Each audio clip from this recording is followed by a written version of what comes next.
One Piece chapter 931. This chapter dropped pretty early yesterday, and I was pleasantly surprised by what happened. Of course, had some controversial things within it, but that will be discussed. I mean, we left off with page 1 and Sanji, and that confrontation, that most Sanji fans had been waiting for since the time skip. Of course, I'm hyping it up a bit and exaggerating, but let me slow down because Sanji did have several confrontations throughout the time skip. They just haven't ended well for him, and some of it is unfortunate. From Virgo to Doflamingo to Pudding.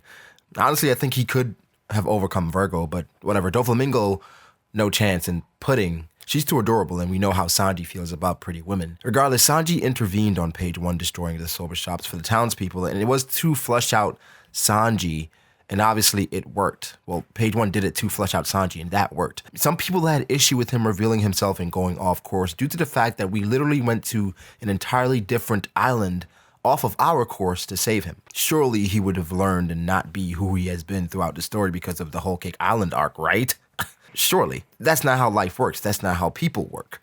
Some things are a part of you, and breaking those habits would take years of commitment, and that just didn't happen in Whole Cake. So if the tears of a woman falls, Mr. Prince will come to her rescue. I mean, this chapter also somewhat validated the interference due to them just flatly stating the town would have been leveled if he didn't. And for a town to be leveled due to the plan of recruiting others for the Alliance, it just wouldn't sit right with the Straw Hats, especially Sanji. The main area of contention from the last chapter revolved around the raid suit and Sanji's future use of it. I made an entire video discussing it, and I suppose justifying why his progression for this character, and this chapter brought it all full circle, and it was lovely. I mean, the speech before using the raid suit was what everyone needed to come to terms with it, and personally, I didn't feel like this was necessary.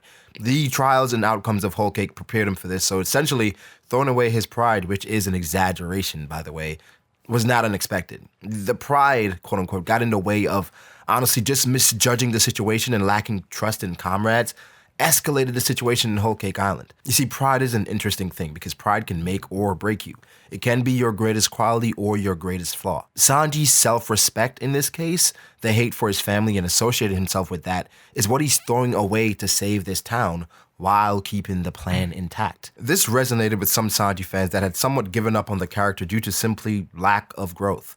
Finally, some progression in their eyes. I mean, to me, Sanji excommunicating Judge and essentially banishing him the same way he was banished was just as impactful. But let's pause for a moment. Just quickly look at that moment. It's just so symbolic just now. Just thinking about it, that Sanji repaid Judge with his own medicine. Judge disowned him and banished him, and Sanji essentially did the same thing. And that's how you grow. However, people see what they want to see. The transformation was beautiful, of course, in the vein of the typical German transformations that we saw in Whole Cake. And Law, knowing he was called Stealth Black, is just hilarious. Law, out of all people, knew of the German history, and I'm honestly not surprised.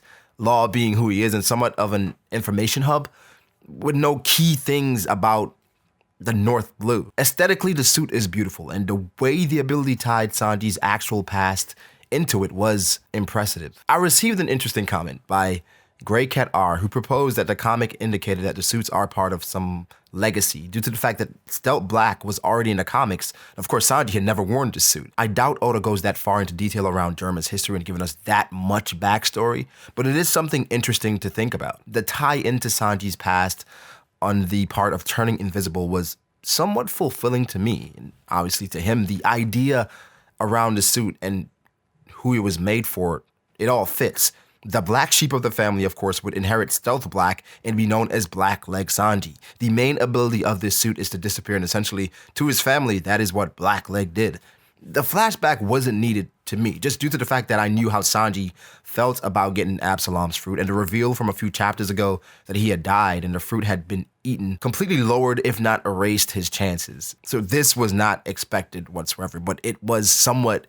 You should have seen it coming, bringing this ability back to fulfill one of his lifelong dreams by the power and affiliation that he despises.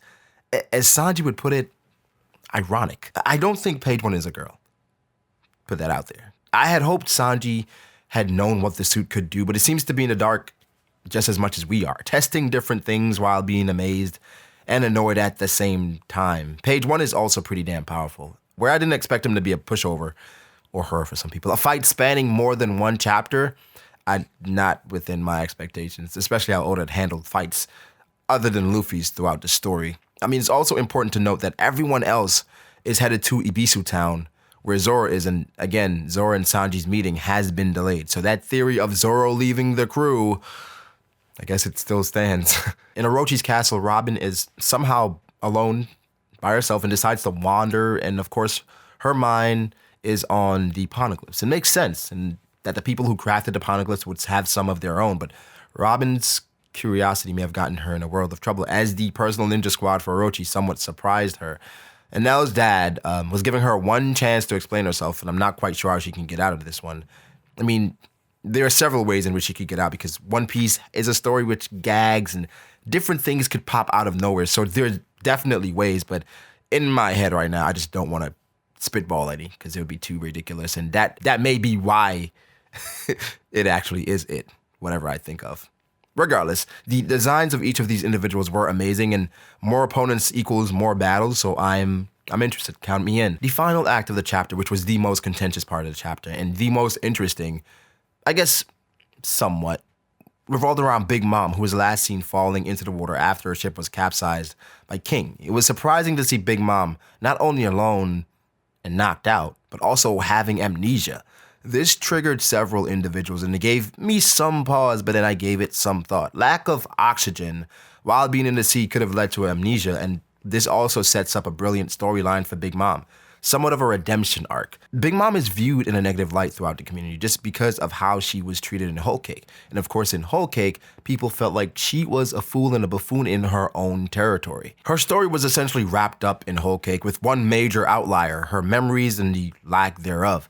No one but Streusen and a random giant knows of what happened that day when she ate Mother Caramel and her friends. This could lead to situations that could bring those memories to the forefront and spur a new Big Mom. She also landed in front of Chopper, who could take up the role of curing Big Mom as predicted by Joy Boy years ago. So props to Joy Boy for that theory, because he was hanging his hat on Big Mom somehow allying and Chopper taking care of Big Mom. The semantics of whether or not he saw it happening this way is irrelevant, because this is what happened, right? So shout out to JB. The plot point is very controversial because it could lead to a somewhat underwhelming defeat of Kaido, but also could lead to a convenient nerf of Big Mom. Shit, all things considered, both could also happen. Now, to a degree, strong antagonists are always nerfed to give the MCs more leeway and to just make things work. I'm mainly worried about a world in which Big Mom and Kaido finally meet up and she's out of her mind, doesn't know who he is, and possibly takes away from not only great information we could get about the Rocks Pirates, but also the secrets that they hold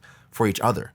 But only time will tell. Will Big Mom be the key factor to defeating Kaido, or will she get in the way of that? Will Chopper ever heal her, and will she regain her memories on Wano? Or will we have to wait for Elbaf? Regardless, no one wants another wedding cake scenario all throughout Wano in which it leads up to an underwhelming finish. We are expecting an amazing climax in Wano, and I hope Big Mom does not get in the way of that. Did you enjoy this chapter? Did you like the fact that Big Mom doesn't have her memories anymore, or just suffering from amnesia? And did you like Sanji's transformation, his raid suit, and just the overall sauce that this man is dripping with right now? So let me know what you think. Like the video, subscribe for more content like this. Thank you guys so much for your support. I will catch you guys later. Peace. The final thing I wanted to address after thinking about questions on the channel is certain things on Twitter that I saw that were interesting that I wanted to bring to the video. The first thing that really just popped up, shout out to Matthew Winkler. He said, I thought both Hawkins